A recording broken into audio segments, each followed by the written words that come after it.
It was 3 a.m. when I heard the car stop. Then the reverse lights came on, and I knew we were in trouble. This was 8 years ago now. I was 14, living in a suburb just outside Atlanta, Georgia.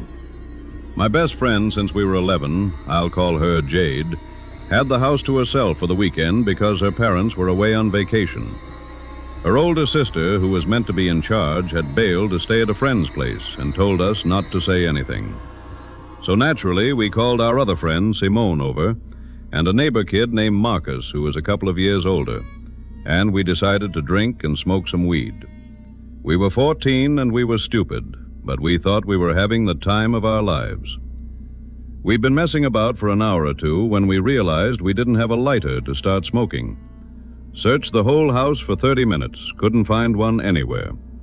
Marcus said we could just walk to his place. His mom worked night shift, so nobody was home, and it was only a 10-minute walk. It was 3 a.m., but there were 4 of us, and we figured we'd be fine. We were 3 minutes into the walk when an old Honda Civic slowed down as it passed us. We all acknowledged it, but watched it go by.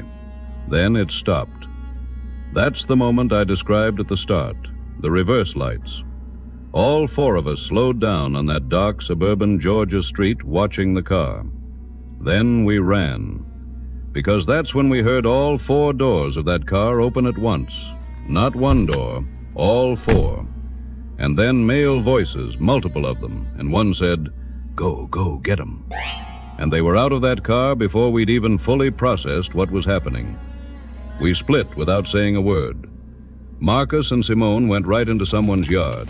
Jade and I went left into some random bushes at the front of a house on a corner. I pulled Jade down and we pressed ourselves into the dirt, and I could hear her trying to control her breathing.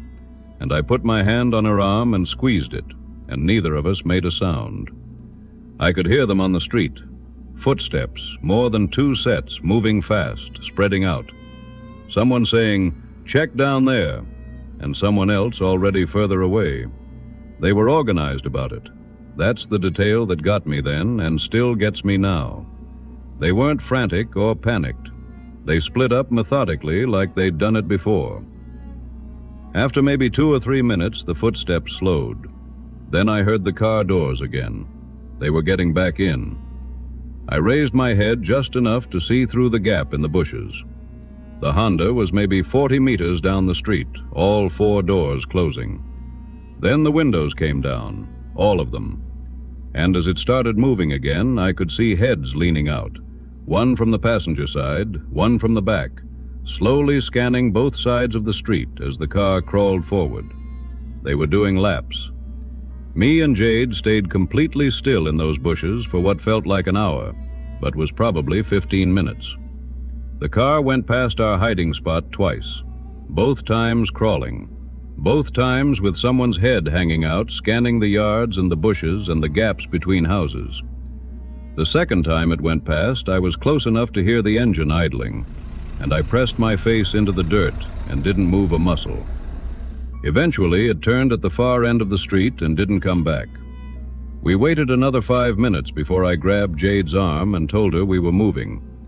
We ran the rest of the way to Marcus's house, staying close to fences and out of the streetlights.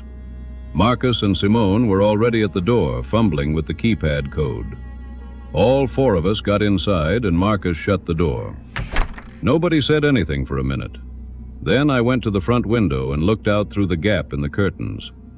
The Honda was parked at the end of the street, engine off, lights off, just sitting there in the dark, pointing toward the house. I watched it for a few minutes, and nobody got out. I made myself stop looking after a while. We didn't sleep much, left at 9 in the morning when it was light, and walked back to Jade's without talking much. We never told Jade's parents, never called the police, as we were 14 and had snuck out to smoke weed.